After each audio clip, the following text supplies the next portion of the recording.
Hi Paoloholics, this is Paolo Pangilinan and welcome to my channel.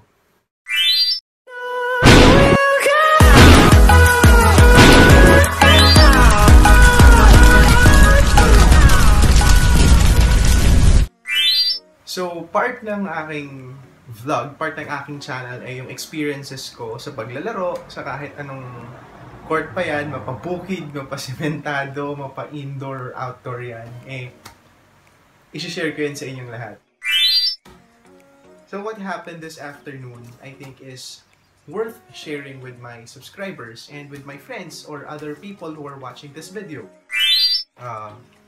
Dito, sasagutin ko na or babasagin ko na yung aking salo-o-vid. Wow, di ba? Tungkol sa nangyari kanina sa isang laro. Dahil, ayun, hindi nga ako pinaglaro dahil ayaw daw nila. Hindi ko alam kung ano yung tunay na reason kung bakit basta sinabi takot daw sa akin. Parang hindi ko din lubos maisip kung bakit natatakot sila sa akin kasi nga hindi naman ako ganun kagaling, di ba? I mean, marunong naman akong maglaro. Marunong din naman akong makisama. So, nagulat ako na ganon, may ganong issue na na-receive ko nga yung message na an hour before kami magpunta doon. Nagtanong na kasi ako ng update kung tuloy ba yung laro namin kasi it was scheduled ng 4 PM yata. So nagtanong ako around 3 and since yesterday, after nung game kahapon, sinabi na nila na bumalik kinabukasan or the next day. So ang alam ko, I'm still part of the team na haharap dun sa the same team na naglaro kahapon. So, in-expect ko, the same people, diba? The same players.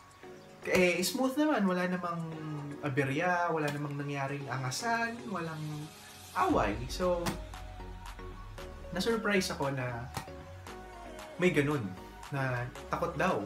Mas, wag na daw akong paglaruin. Hindi na sana ako tutuloy dun sa court. Kaya lang sabi naman nung isa sa kasama ko, isang bata na player na nag-chat sa akin na, "Kuya, punta ka na. Andito na ako." So pumunta pa rin ako.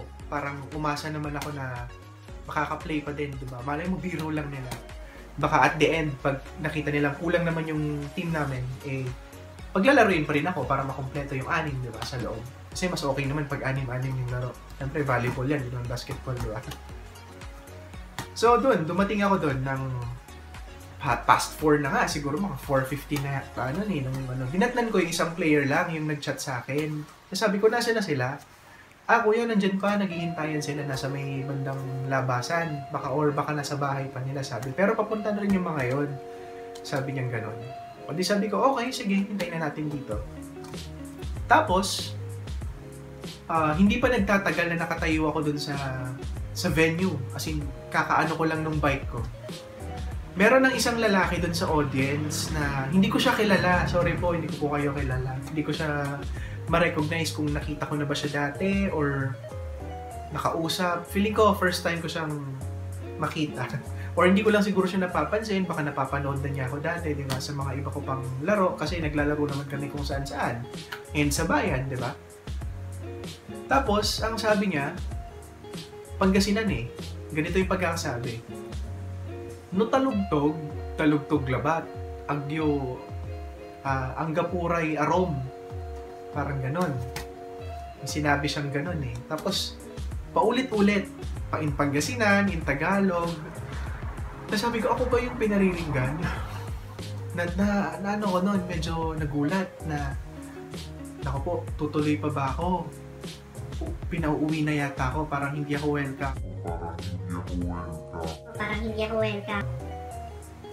Tapos, kinausap ko yung katabi ko, yung kasama ko, na hindi yata ako welcome dito, hindi yata ako, sabi kong ganon. Tapos, hindi yan kuya, yan mo lang, sabi kong ganon. Tsaka baka paglaruin ka din, pag nakita nilang kulang tayo, sabi. So, hindi ko pinansin, pero paulit-ulit yon na sinasabi ng lalaki. Hindi ko na nga mabilang kung ilang beses niyang inulit na wag daw magsali ng, yun nga, sinabi pa nga, wag magsali ng taga-magbagan. Kung talugtog lang. Tapos nung nakita ko sila, na nag-warm up pa lang, sila nga meron silang kasama na from ibang barangay din. Hindi sila pure na ano. Tapos nung mismong game na, may kasama din sila na from Talugtog, meron naman din from Dilan. So okay lang, hindi ko naman siya masyadong dinibdib or wala naman sa akin yun. Nagulat lang ako na may ganun kasi syempre kararating ko tapos ganun yung reaction. So yung first game, ayun, hindi na ako naglaro.